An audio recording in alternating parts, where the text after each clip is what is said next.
So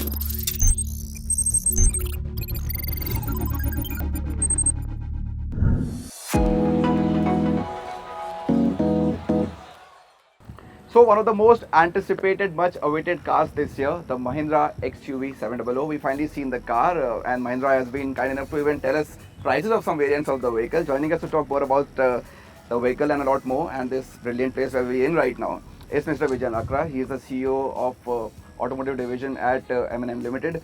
Thank you so much for talking to us, Mr. Thank Nakra. you so much for having me on your show. Let's begin with the car. We'll speak about the facility in some time. Of course, a lot of work has gone into making this car. 3 to 4 years is what we've heard. How did you begin on a concept like this? You had the 500, and then how did you progress onto a vehicle like this? Interesting way of starting the conversation, because when we created the 500, we started from a clean slate on a drawing board. When we started the 700, we knew that what we had to create had to be something that would surpass what we had created. And I'm sure you will remember, and many of the viewers, that when we launched the 500, we shook the market. So our objective was that we had to recreate that with the 700. So it had a strong legacy to live up to, which was the XUV500, and then take it to the next level. So the objective was very clear, that we go back to the drawing board, from scratch create an all-new platform that will redefine the SUV space with a product like what we've launched, the XUV700. So it went, a lot of things have gone through this journey. Very high involvement with our suppliers, technology providers, collaborations, and finally we've been able to create at MRV in India a product which can be a pride that all Indians can have for what we've created. And we, as you know, unveiled it on the 75th eve of India's independence. So we are very, very delighted that we've been able to create this product. Yeah, that's sort of becoming a Mahindra special, right? Thar last year and this car this year. But tell me, 7 seats, a lot of features. I mean, how do you decide where to stop when you want to offer so many things to the consumer?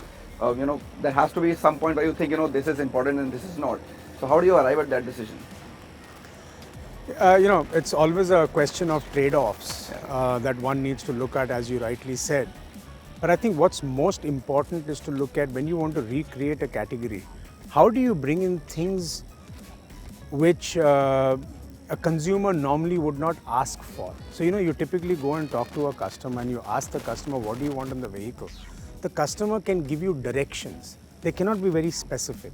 But what we picked up from our customers, which was very, very important, is in today's date and age, don't come back and tell us you've created a product with this one USP.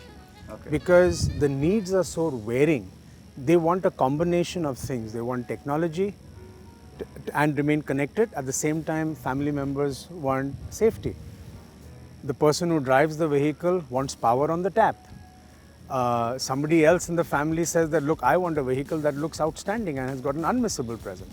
So it was about creating 6 pillars and making sure that in each one of them we created something that would make this product distinct. So whether it's unmissable presence, whether it's technology, whether it's performance, whether it's safety, we've got everything in this product. Okay. You have to tell us about the pricing strategy. A lot of us, have been in a sort of, pleasantly surprised or shocked with what we've seen in terms of prices of the vehicle. People are talking about much higher prices. What is your intention behind these prices, and how are you going to take these forward? Yeah, look, at the end of the day, when you have to do something disruptive, you can create a wow product, but you need to price it right. And, it's very interesting. I may not take certain names on the show today, but very interesting tweets I saw in the morning today, where customers and people are comparing us to some of the other large organizations in India in different spheres who have redefined the industry with the way they've done pricing, right? Whether it's telecommunications or some of the other industries. So we clearly believe that if you really want to access the market, there's a very large market in the heart of India who aspire for all of these things. And what typically happens is, most of the features, when they are launched in a vehicle, are always kept at the high end. Right. So you introduce a product, you say great entry price, but if you really want the features, you got to pay a very, very expensive price for it. We wanted to make all that technology accessible to almost all our customers or all our customers, and hence we've layered it and ensured that things like Adrenox as a technology, sky roof, Yeah. many of the firsts in the product, including performance, etc., safety, ADAS, we've kind of taken it and layered it across our variants so it becomes more accessible. And obviously, at the end of the day, if you have to make that accessible, you got to price it right. Right. So we are very clear. We wanted to disrupt the market with the product, with the price. I think we've got a great introductory price at offer right now. I agree with that. But let's talk about design a bit.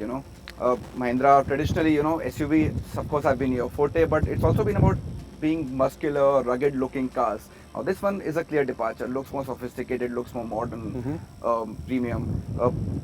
Was that a very conscious thing to do? You said you have to make this more appealing to the modern day buyer. Yes. So we wanted to stay true to our core, which is where we say we create unmissable presence design, which is exactly what we've done. And what we've looked at is how do you bring in sophistication with tough.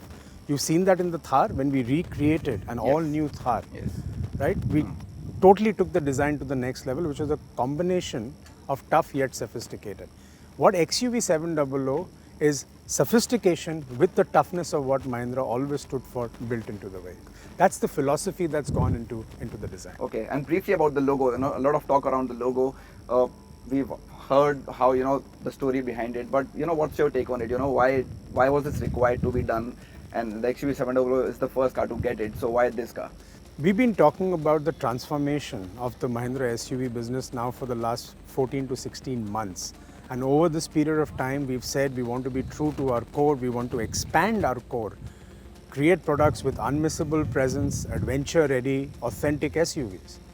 We also went out and said that we are going to create 9 new SUVs, including 2 born electric and 4 electrification of the ICE products between now and 25-26.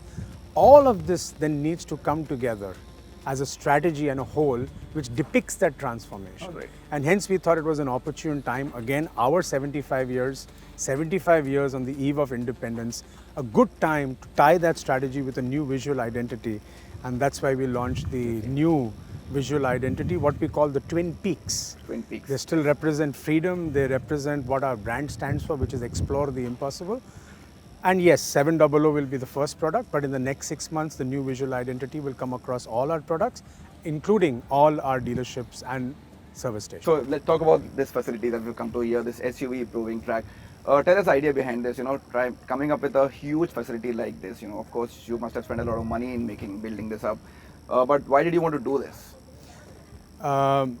See, when we say that we want to be an authentic SUV player and we want to make world-class global products, you can't do that unless and until what you create is tested, validated thoroughly. And clearly, given that MRV, which is in Chennai, is our home Mahindra Research Valley, we believed it was time for us to create a world-class proving facility. And that's how this idea was born, I think 3 or 4 years ago. And finally, we've come here for the inauguration. We inaugurated this yesterday. So how is it going to help you, in terms of attracting more consumers? No, I think it will help us ultimately to deliver on the value proposition of truly global world-class platforms and products going forward, because that's the kind of testing facilities we've created in this 450-acre piece of land.